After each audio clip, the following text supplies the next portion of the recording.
والكلمة الآن إلى النائب السيدة سوريا شعبان. السيد الرئيس، السيدات والسادة الوزراء، السيدات والسادة النواب، الأسرة الإعلامية، الزلفلاون، المسجل لدى دراسة مشروع قانون المالية والميزانية لسنة 2014 من قبل نواب كتلة حزب العمال هو انتعاش ميزانية بعض القطاعات مقارنة مع سنة 2013 رغم أنها تبقى غير كافية. كما سجلنا انخفاض ميزانية بعض القطاعات على غرار قطاع النقل ب 34%، التضامن الوطني ب 11%، البيئة ب 5%، الموارد المائية والتشغيل.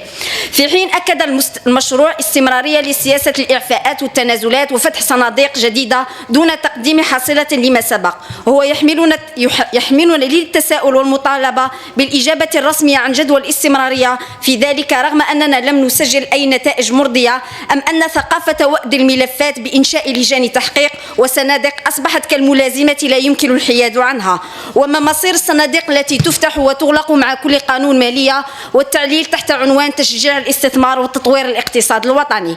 السيد الوزير، كل الصراحة تقال ها هنا، تطوير الاقتصاد الوطني والتخلص من التبعية لن يكون بالإعفاءات والتنازلات بل بتشجيع ودعم المؤسسات الوطنية وسن قوانين لحماية المنتوج الوطني. وفي هذا السياق نستغرب خرجة الحكومة في الثلاثية الأخيرة برفض مقترح لوجيتيا الخاص بوجوب تقنين منح رخص الاستيراد رغم أنه أولى خطوة لإنعاش المؤسسات الوطنية والقضاء على اقتصاد البازار ومحاربة التجارة المواسية التي يتحكم فيها بارونات لهم قوانينهم. كما سيمكن من فتح مناصب شغل، فيكفي من سياسة تشغيل الهشة التي أخرجت شبابنا للاحتجاج وهو الملف الذي تحاول أطراف استغلاله لضرب استقرار البلاد.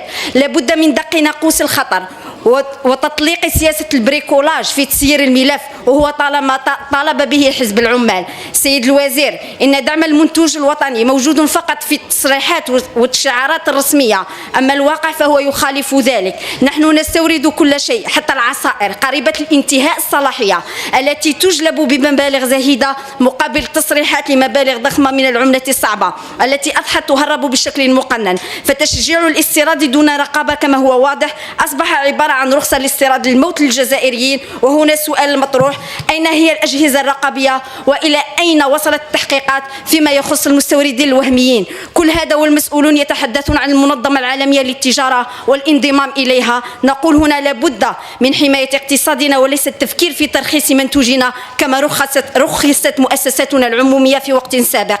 فهل سنظل نعتمد على الاستيراد أم نبني نسيجا صناعيا بشراكة ما بين القطاع العمومي والقطاع الخاص القوي وليس القطاع الخاص الطفيلي؟ سيد الوزير، لابد من التخلص من ذهنية بقايا السياسة الوهمية التي طغت منذ سنوات في بلادنا والمتمثلة في الاستثمارات الأجنبية المباشرة. إن لم نخدم نحن اقتصادنا فلن يخدمه الأجانب، والدليل أرسلوا الميطال 10 سنوات من النهب. بالنسبة لقطاع الصناعة أضحى لزاما علينا الآن تبني سياسة دعم مؤسساتنا العمومية. وفي هذا السياق أوجه سؤالي لوزير الصناعة، ما مصير ال100 مؤسسة التي كان ينتظر إعادة فتحها؟ منها 10 مؤسسات انتهت عملية دراسة ملفاتها، أم أنه لن يفرج عنه وسيعود إلى أدراج المكاتب؟ سيد الوزير، نحن ملزمون بدعم المؤسسات العمومية، فلا بد من تطهير بعضها من بعض المسيرين حاملي العقلية المافياوية من وضعوا هناك لتحطيم المؤسسات وإفلاسها على غرار ما يحدث بشركة أنديماد الذي حان الوقت للفصل في ملفها ما بين كل من وزيري الصناعة والصحة، لأن ما يحدث بها يندى له الجبين. إذن تطهيرها ثم دعمها ليكن بعد ذلك محاسبتنا لها. كما يجب حماية المؤسسات الاستراتيجية واسترجاع التي رخصت في وقت كمؤسسة الوطنية للغازات الصناعية التي خصصت للشركة الألماني ليند وألفال لسانغوبال المعمر الفرنسي. هي مؤسسات يناضل حزب العمال من أجل استرجاعها من طرف الدولة بقرار على غرار إعادة تأميم مركب الحجار. ونضالتنا متواصلة لإنقاذ مؤسسة سيراميك الرمشي، مصنع الآجور بمرسى الكبير، وموبيكو للأثاث، لونادي تكس للنسيج، سوجيدا للمواد الدسمة، المكانس التقليدية لسيد الحسني. كل هذه مؤسسات مهددة بالغلق وتسريح مئات العمال. وأرفع هنا شكوى شباب لوزير الصناعة.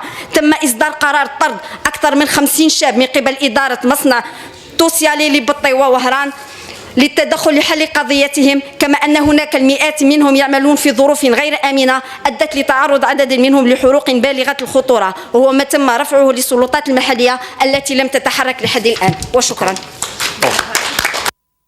شكرا السيدة سوريا شعب.